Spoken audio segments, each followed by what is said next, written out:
Hey guys, it's Will from the Game Lounge here. Now, the RETROID Pocket 4 is a system that I've now been using for a month, and I wanted to give you my feedback, how I've been using it, and how it compares with certain other systems. Now, I don't want to spend too long on the original unboxing of this, but needless to say, as always, these are packaged and look extremely premium when they turn up.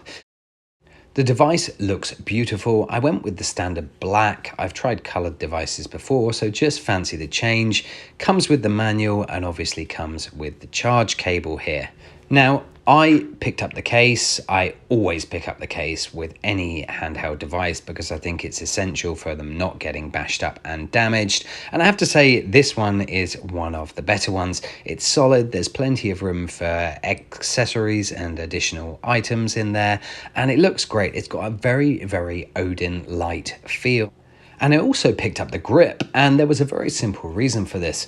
RETROID will charge you $12 for shipping, so if ever I'm putting in an order, I will always over order because I only want to pay one shipping fee. Now this was $15, but you'll notice that this isn't compatible with the case, and for that reason I really haven't touched this at all. I think it would have been great to potentially have had two case options here, but you can see when it's snapped into place, it looks pretty good. Now I have larger hands, but they're pretty spindly, so for me, I didn't really have any issues or need for this. The standard device worked fine, but this is definitely something that people should consider. The device itself, I love. It keeps the RETROID Pocket 3 design, but you can see here it now adds these analog triggers, which is excellent. You also have hall sensor analog sticks and front-facing home and start and select buttons, which is a massive improvement and a massive quality of life feature. One thing I will do when you compare it with my RETROID Pocket 3 here, you can see it's just a tiny bit chunkier. So if we look at the sides, you can see it's just a tiny bit thicker, but you wouldn't really notice this device. If I compare this here to classic devices on the market right now, you can see it's a fair whack smaller than the Odin 2, which is why it's had a lot of comparisons given the power and the systems it supports with that device. Is this really the Odin Lite? I also have here the Ambinic RG35XXH, which you can see it's a very, very similar setup to, but has the widescreen rather than the 4x3, and the PowerKitty RGB30 because it's just a device I love. It's chunky, it doesn't apologize, and it just bucks the trend in terms of design, and it's a fair bit smaller than that device. If we look at the Miu Mini Plus here, you can see it's actually a fair bit thinner, and that's one of the things I love about this device. It actually is very pocketable. The only slight frustration I've found is with these volume buttons. When I go to turn the volume up, the power button's right next to it, and very often I've just gone for the button and switched the device off. It's a minor inconvenience.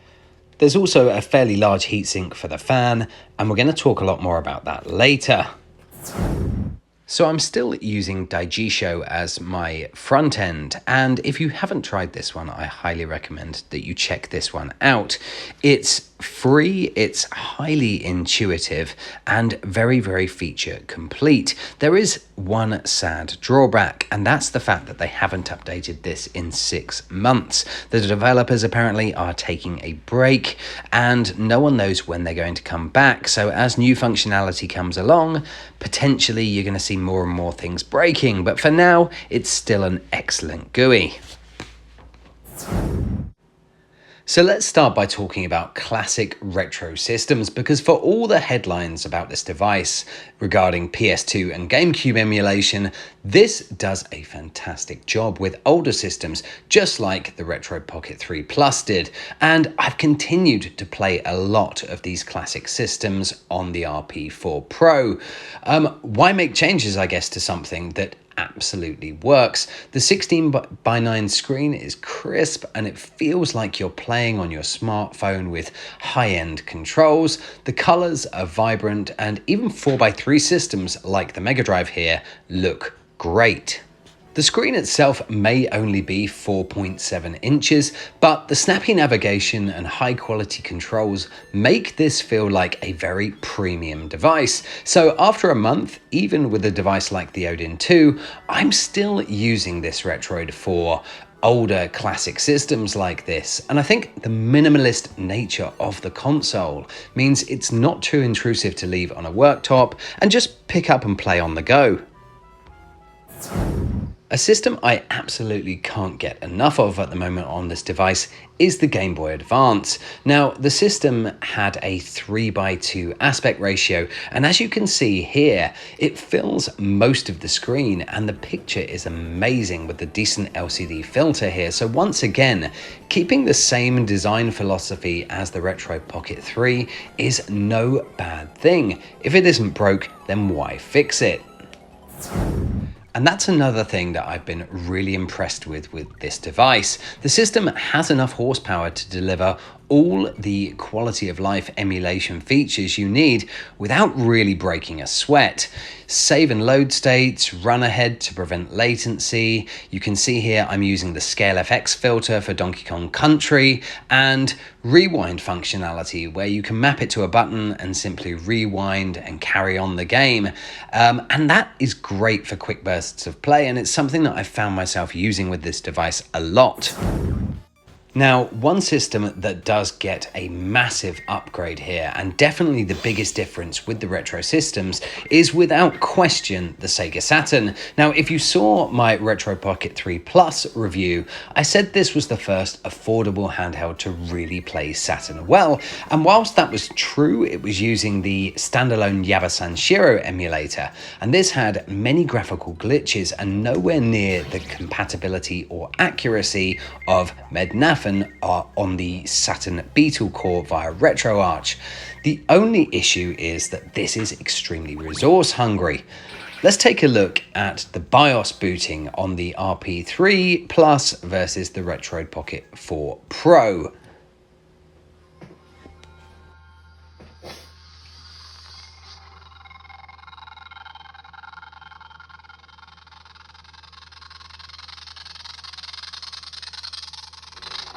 You can see here the extra horsepower means the Saturn, it can use a whole new emulator, and this is a big upgrade if you're a Sega Saturn fan like myself.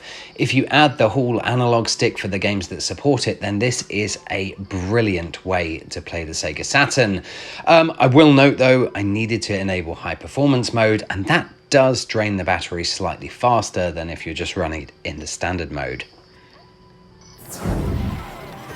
Another system that I've played a whole bunch this month is the Nintendo DS. Now, you wouldn't think it would work on this system given it's a small 16:9 screen, but it really does. You can have the screens side by side, one larger than the other, or just one screen. And crucially, the touchscreen works here. So games that require touch input give you zero issues with this device. Now, the Dreamcast runs flawlessly on the RETROID POCKET 4 Pro, and I thought it was great on the RETROID POCKET 3, but in fact, this device now may be my go-to device for Dreamcast gaming. The analog stick feels just as good as the original DC controller. On top of that, you now have analog triggers, something that for DC controllers originally shipped with. And that really increases the feeling of authenticity with this device. There is, however, one major reason this is the optimal way to play Dreamcast, and that's due to the accuracy in the emulation. This system comfortably supports alpha blending set to per pixel, which is the most accurate way and therefore also the most CPU intensive. But the Dimensional 1100 has no issue with this. When you add widescreen hacks and increased resolution and look at this footage, you can see it's visually stunning. By comparison, here is the same sequence on the Odin 2, and you can see that in this mode, Rio isn't even drawn. Now, obviously the Odin 2 has the power to do this. This is clearly just a Snapdragon driver issue, but it means to play DC on the Odin, you have to scale back the alpha blending accuracy, which leads to minor graphical errors like we can see in Rio's eyes here.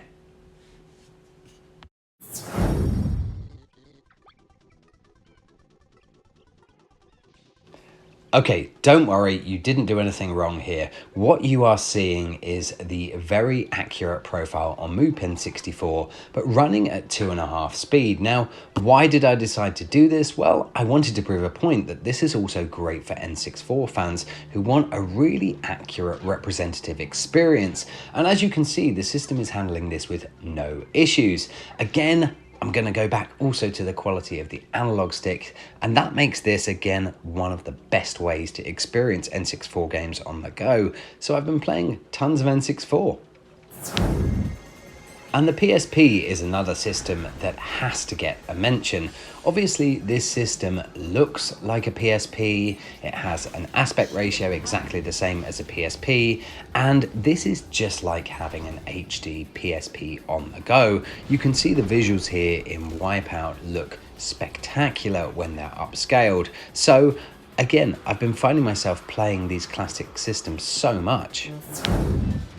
So let's move on to the big ticket items here, and starting with the Nintendo GameCube. Now, a sub $200 device that can play GameCube games at decent speed and resolution previously has never really existed. Okay, on the RETROID 3, you could download Dolphin MMJR, underclock the CPU and disable various functions, and actually you'd get playable performance on lots of titles.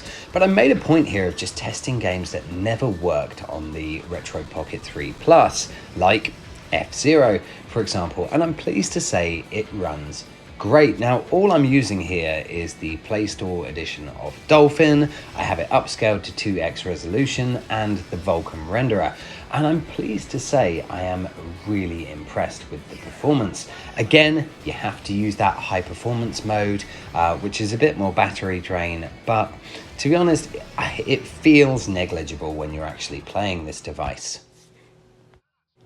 Now this is Time Splitter's Future Perfect. It's another game that ran like a slideshow previously, and I'm glad to say this runs beautifully with no problems at all. And even games that ran like, say, Star Fox Adventure, but had significant graphical and performance issues, I'm happy to report this is an all-round better experience. The last game I do want to have a quick look at is Phantasy Star Online. Not a particularly taxing game, but it's a game that in Dolphin MMJR didn't boot and would simply crash. And you can see it's running here, no problem at all. So for me, the goal that they wanted to achieve, which was this sub $200 device, has been very much achieved. And the GameCube is a very viable system here. And it's exactly the same for the Wii. It's a real joy to see these games upscaled in high definition. Dolphin does a great job emulating these, and the controller mappings means that most games now that I played were very playable with minimal functionality missing. And I've really enjoyed actually going back to some of the older games that I never finished or finished and loved, and just replaying them in high definition with a more standardized control scheme. Now, the PS2 is a much more difficult system to emulate, and I have to say once again, I am really impressed with how this runs. I've been using Nether SX2 and have the resolution set to 1.75x, which is perfect for this screen resolution. Again, just like the GameCube, I've been using the Vulkan backend, and you can see from Burnout 3 here, it runs great. However, I did want to speak more about the general user experience. This screen is small, especially when you compare it to something like, say, the Odin 2 or the Steam Deck, and it does make it feel very different. This device is more of a portable device, and this is going to be a very personal thing, but for me, I use the RETROID for arcade-esque games, quick 20-minute stints of play, whereas something like the Odin, with its larger screen and chunkier feel to the controls, I'll take this away if I'm in a hotel or traveling on the train, and it makes these games feel more like I'm playing a remaster. So there's pros and cons to both of these systems, but The RETROID Pocket 4 does a great job, and hey, I've taken it into a gym and sat on the bike when I've been training and just had a quick game of Outrun, something that I would never do with the Odin 2. But don't misinterpret me here. PS2 emulation on this device is superb. It's not going to run everything perfectly, and going back to Outrun here, I had to reduce the resolution to 1x and still saw occasional frame drops, but I'm sure you can configure this to run at full speed, and it's very rare you're going to need to dive into these settings. Now, PS2 emulation has come so far in recent years. Maybe as little as 5 years ago, high-end PCs would run games like Ratchet and Clank here and would still have issues when you were upscaling the graphics. So to be playing a game like this, again on a sub $200 portable system, is mightily impressive. There is, however, one slight frustration, and for me that's the fan noise, and again that's something that may or may not frustrate others. There are two modes here, there's Smart and there's Sport. Now Smart mode will engage the fan if needed, and given for PS2, GameCube, Saturn and many more, you need to set the system to high performance mode. This is going to kick in more often than not.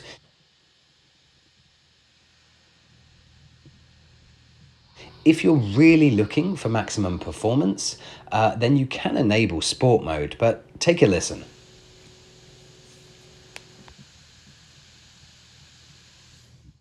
For me, that's something that's just a bit too much, and it's something that I've never switched on. The 3DS is another system that was a little too much for the RETROID Pocket 3, and I was never a huge fan of the device generally, but I have found myself playing this more and more because it's working great, and like the DS, the widescreen layout here really helps display both screens really well. So what about the most advanced system that this can support? And that's the Nintendo Switch. Well, I haven't really played it a lot because, to be honest, only low-end games work right now. You can see Sonic Mania here runs very nicely and is very, very playable, but more intense games, quite simply, you're not going to be so lucky. Take a look here at Mario 3D World. You can see it looks great, it's well emulated, but it's only running at just over half speed. Now, I don't think that this is the final state. The Yuzu team is super active right now, and I think they're going to continue to make optimizations on this. There also may be custom builds in the same way we saw with Dolphin that could be configured potentially for lower end devices. So for me, this isn't a million miles away right now. But when you see games running on this now like Mario Odyssey, it does make me think that I do not think this will ever be a really competent Switch device. It's one of those things where if the game you like runs, I'd consider this a bonus. And I think that brings me to my biggest comparison with the Odin 2. When the RETROID Pocket 4 Pro was actually first announced, I remember being fairly disappointed. I just spent a lot more money on the Odin, and in theory this would do everything that the Odin could do, but at a significantly cheaper cost. And at a checkbox level, that's absolutely right. This device will run all of the emulators that the Odin currently can, with the exception of the Switch. So at least on a very raw level, that's the price you're paying is for Switch emulation. But in reality, this is a very different device. The different screen, for me, makes the Odin a completely different proposition when you're playing them. And the extra horsepower of the Odin gives you some idea about future-proofing should PS3 emulation or Wii U emulation ever come to Android. Another thing I wanted to mention was the additional apps that I've been using. Now, for me, the most important app that you can get right now on one of these devices is a file browsing app. And this is File Manager Plus. Now, I've never had any issues here. Hooks into network drives, SD cards, local file systems with no problems at all. Another is XBX Play. Now this is an Xbox streaming app and it's a paid app, but this will allow you to stream in full 1080p, which isn't necessarily useful on this device, but one thing that is super useful is that you can play your 360 games via this app, which personally is something that I've been doing a lot, as well as just hooking this up for a very quick game of FIFA. So guys, I hope you enjoyed this one. I hope that you got something out of this. As always, like, subscribe, let me know what other content you'd like to see from me, and have a great day.